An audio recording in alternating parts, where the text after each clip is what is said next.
Hello and welcome. Top defence news की एक fresh episode में आप सबको तहे दिल से स्वागत है। मैं मनोज आपके साथ। फ्रेंड्स, आज की इस टॉपिक में हम बात करेंगे न्यू डिफेंस डील के तहत जो सामने आ रहा है। हिजबुल्लाह की अपडेट की तरफ से आ रहा है, अड्डा में ईरान इस बार करेगी घातक हमला। इजराइल ने अमेरिका के रक्षा विभाग को दी है जानकारी। तो यहाँ पर इजराइल ने अमेरिका की रक्षा विभाग को जानकारी ये दिया है कि हिजबुल्लाह को यहाँ पर ईरान घातक हमला कर सकता है। और इस हिसाब से हम बात करेंगे, आने वाला दिन में वार होता है तो भारत यहाँ पर किसको सहायता करेगा? क्या ये मुस्लिम कंट्री को भारत सहायता करेगा? वहीं पर यूक्रेन को सहायता करने के लिए भारत यहाँ पर आगे आ चुका है। पीएम मोदी कहीं ना कहीं यूक्रेन ग्रस्त में अपडेट दे रहे हैं। तो पहले इसके बारे में हम अपडेट लेते हैं। इजराइल के रक्षा मंत्री ने ये कहा है कि अमेरिका की डिफेंस सेक्रेटरी लायन एंटिसेट को ये बताया कि ईरान वह बड़ी पैमाने में मिलिट्री और अटैक करने की तैयारी कर रहा है। यह रिपोर्ट AXIOS नाम की मीडिया संस्थान की रिपोर्ट में कहीं ना कहीं अपडेट हुआ है।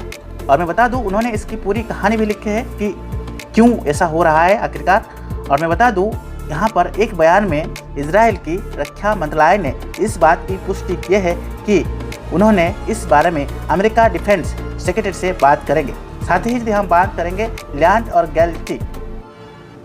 और गैलेट ने ईरान को करारा जवाब देने के लिए कहीं ना कहीं ऑपरेशंस और स्ट्रेटेजिक कमांड फोर्स को भी आगे लाया है और इसके ऊपर बातचीत हो रहा है। इसमें से मैं बता दूं कि अमेरिका की मीडियम एंटीसिट गाइडेंस मिसाइल और सबमरीन तैनात करने के लिए यहाँ पर कहीं ना कहीं निर्देश दिया जा रहा है। और कहीं ना कहीं बुलेट ने भी ये करार जवाब देने के लिए इजराइल मिलिट्री ईरान के हमले का जवाब देने के लिए तैयार हो चुका है। तो फ्रेंड्स, जो इमेज आप देख रहे हैं, बता दूं, इसमें से पहले शुक्रवार की यानी कि अगस्त में यहाँ पर ईरान ने एक सेल फोन या सेलुलर मीडिया अपडेट किया था, जिसमें उन्होंने मीडिया को ये बताया है, जहाँ तक गाइडेंस और डिप्टी कमांडेंट हवाले के साथ कहीं ना कहीं न्यूज़ एजेंसियां ने यह लिखा था कि वह सुप्रीम लैंडर और और खमनाओं के तहत आदेश को पालन करेंगे। ईरानी सेना हमला के लिए तैयार हो चुके थे। यह हमला 31 जुलाई को हमास के पलटियों के साथ लैडर और उस हिसाब से इस मिला के हने के तहत करने की अपडेट आया था। फोर्थ अपडेट आ रहा है कि इजराइल ने यहाँ पर एक एंटी अपडेट और इंटेलिजेंसी के मुताबिक ईरान एक विदिन ए डे यानी एक दिन के अंदर हमला कर सकता है। इजराइल की खुफिया रिपोर्ट ये बता रहा है कि यह हमला गाजा और उस हिसाब से हाइटेज और उस हिसाब से जाफा डील के लिए बातचीत हो रहा है। हमले की यदि हम बात करेंगे, अंशक और गुरुवार यानी अगस्त महीने में इसकी अपडेट किया जा सकता है, क्योंकि यह इजराइल के तहत और हमास के साथ फिर ना हो जाए, क्योंकि पहले इजराइल और हमास वार काफ़ी हद तक हुआ था।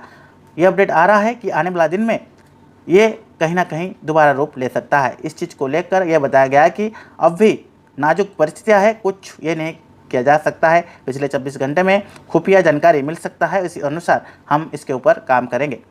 अब ये अपडेट आ रहा है, ईरान ने यह कहा था कि वह समय पर जवाब देने के लिए तैयार होगा। तो सुप्रीमो लीडर खमीनी हमले के टाल के तहत ये फिर इजराइल के खिलाफ हमला और तीव्रता कर रहे हैं। लेकिन शुक्रवार में संयुक्त राष्ट्र ने ईरान में एक बयान दिया है और उस हिसाब से कहीं ना कहीं जवाब समय पर मिलेगा और इस मिलने के तहत चीज़ों को अपडेट किया जा रहा है। तो ये कहीं ना कहीं एक अपडेट आ रहा है, लास्ट अपडेट आ रहा है पहला हमला करने के तहत हिजबुल्लाह की तरफ से।